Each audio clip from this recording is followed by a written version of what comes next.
যদি কলিজা শক্তই হয়, এক ওয়াক্ত নামাজ পড়তে মন না চায়, নওজোয়ান মাঝে মাঝে কবরস্থানে একা দাঁড়াই, মানুষের লোকে যাইয়া পারত না, 1 লাখ কবরস্থানে দাঁড়াইও একা নীরবে, দিনের বেলাতেই কোনো কবরের সামনে 1 মিনিট 2 মিনিট দাঁড়াইয়া ভাইব।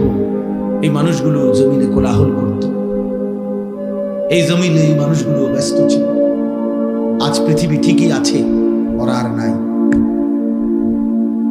আকসিরু যিকরা হাদিমিল লাযযাত, আল্লাহ নবী সাল্লাল্লাহু আলাইহি ওয়াসাল্লাম বলছেন, উম্মত সমস্ত স্বাদ, আনন্দ, উল্লাস, ফুর্তি, সব মজা শেষ করে দিবে যেই মৃত্যু, সেই মৃত্যুকে বেশি বেশি স্মরণ করো।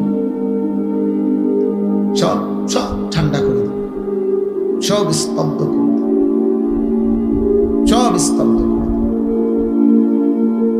আল্লাহ তাআলা বলছেন, মিনকুম মান ইউতাওয়াফা মিন ক্বাবলু, আমার বান্দা মনে রেখো, আমি কিন্তু সকলকেই যুবক, সকলকেই বৃদ্ধ বানাই না। মায়ের পেট থেকে বের করার পরে চলতি পথে আমি আল্লাহ তাআলা অনেককেই মৃত্যু দিয়ে ফেলি। দেখ, কথা বলে না, জন্মিলেই তো বুড়া হয়, প্রত্যেকটি বাচ্চাই তো নিশ্চিত বুড়ো হয়।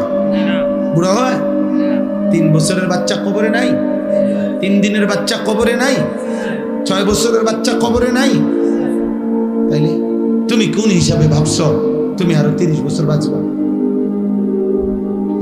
আমাদের মাওলানা মুতালিব হোসেন সালিহি, আমার বন্ধু, মাওলানার ওর মেয়ে বাচ্চা হয়েছিল 1 মাস 1.5 মাস, 1 মাস হয়েছে মনে হয়।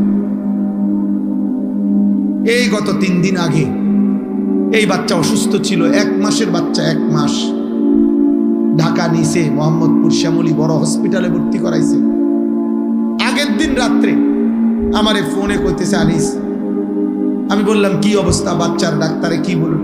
মাশাআল্লাহ অনেক ভালো আছে, বলতেছে চিকিৎসা অনেক সুন্দর, ভালো হসপিটাল, খুব বড় সড়ক, অনেকক্ষণ বলল।